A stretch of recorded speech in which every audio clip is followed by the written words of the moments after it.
of our grade 10 journey, I want to congratulate all of us for our hard work and perseverance.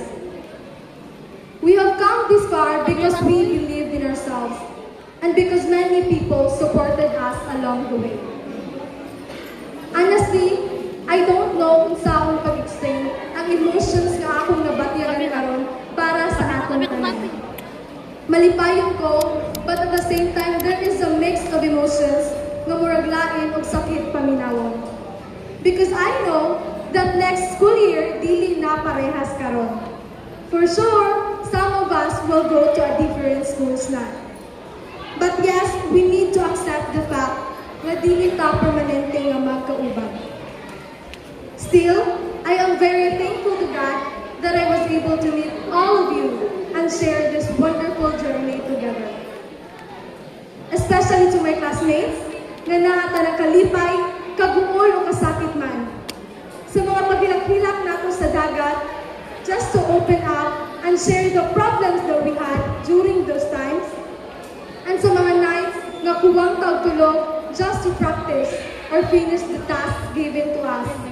Pero himan-himan di ay, maglabira ang kinatawanay o sinumugay. Those moments will always remain a precious treasure in our hearts. Throughout our journey, we encountered many challenges, especially the 6.9 magnitude earthquake on September 30, 2025. This caused our schooling to become even more difficult as we shifted to modular learning. And it was a tough experience for us, kay naglisod mi og sabot sa lessons without proper guidance.